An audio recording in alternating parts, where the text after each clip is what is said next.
Okay. Hello, world. I wanted to pop on today because I just finished attending this exchange experience training this week. It took place over Tuesday, Wednesday, Thursday. If you've never heard of Exchange, I encourage you to look it up. This is a facilitation community building approach, and I've been taken back by exactly how effective the experience was. So the training was experiential. We essentially were the subjects of this facilitation approach for 3 days, and then we would have additional kind of breakdown moments of having those systems and approaches described to us that we could see from our experiences, sort of both the visible and kind of invisible uh, choreographies, methods, and activities that were steering the experience. But in a nutshell, the OXE and the exchange approach is a very well developed approach to generating new community. That's how I see it.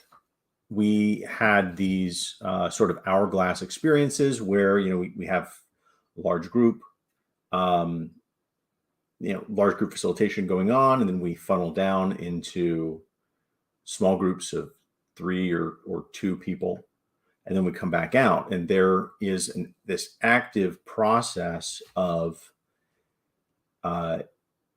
tapping into our imagination, tapping into our sense of purpose, tapping into our past experience, and creating opportunity for a little bit of vulnerability in the connection time, right? A little bit of vulnerability, a little bit of honesty, a little bit of wisdom, whatever folks were at the time and in their present state, sort of able and willing and ready to share.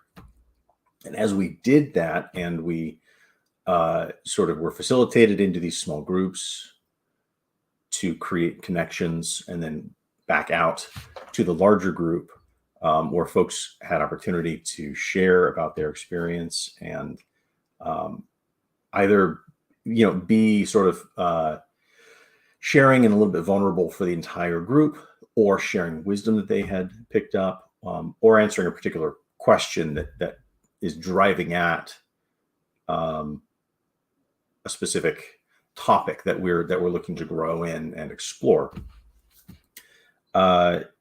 Anyway, I'm oversimplifying it by far, so it would be worth checking out. But I am looking at it from this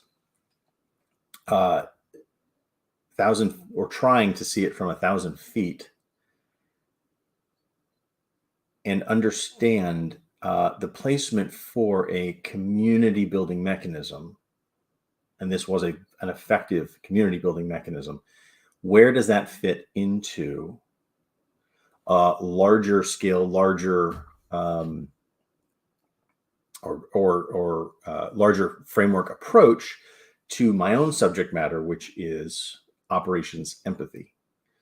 And operations empathy is the idea that the systems and structures of an organization, all of the nuts and bolts and the things that we plan and the things that we strategize, and the stuff that's not human and not organic, that can all be crafted in such a way that it supports the organic, right?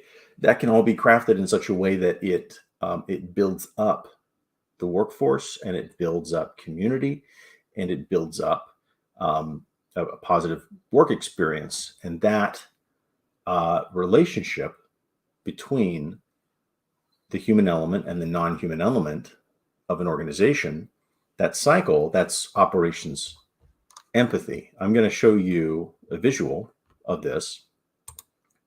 So what I have here is interpersonal empathy and operations empathy. And I'm showing them side by side because understanding personal empathy, human empathy, uh, it's a good way to start, right?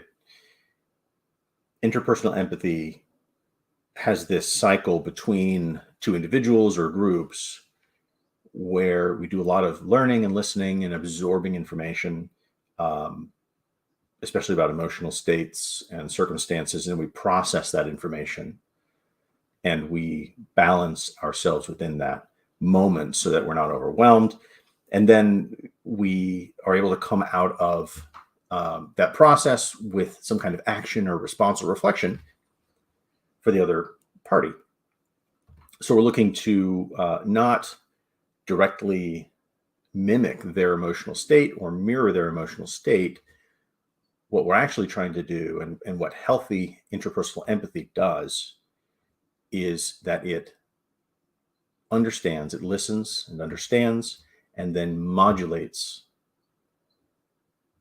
It modulates its own emotional state and its own perspective to one of responsible response. I'm yeah to being um, to understanding the other person's situation and then knowing, okay, what's the right way for me to respond to this person. So, for as an example, if my daughter came to me hungry, she's probably acting frustrated, she's probably grumpy, she might be yelling at me even, right? And I know that it's because she's hungry. So my empathetic response to her, it's not to lash back out, it's not to yell back at her.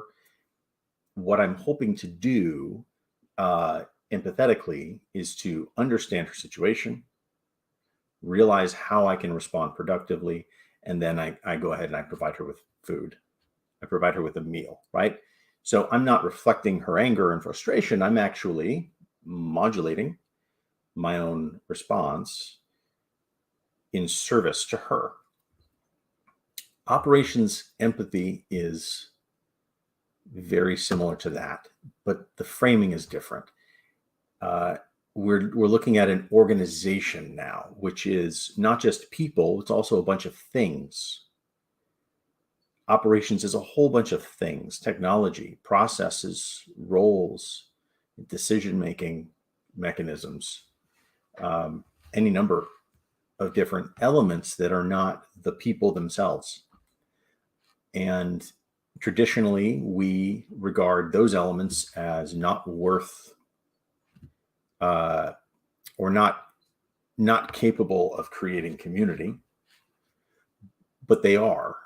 And I'm hoping with Operations Empathy to evolve that element in service to the people of the organization. And it's very similar to interpersonal empathy, where back in the example, my daughter, that's the workforce.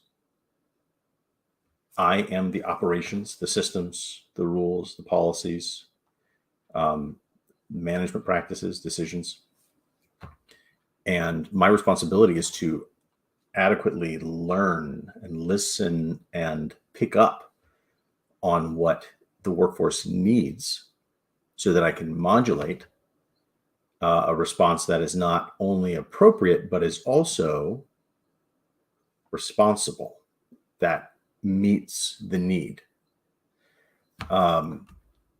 Those are independently, like the listening, the consideration, the service. Those are all independently known things that I'm confident folks in operations and in human management roles and any kind of leadership roles that these are important, but we don't often put them together. And we don't often name that interaction, and Operations Empathy helps to do that. Anyway, tying those two things together, tying what I have learned through XChange and what I'm pursuing through Ops Empathy together, I think that this methodology, which I am just now learning, right? So I'm very excited to plug it in to the things I do. I think that this methodology and the ideas built into it are going to be significant for the shared learning piece of operations empathy. Shared learning being the communication that occurs between people and between people and organization.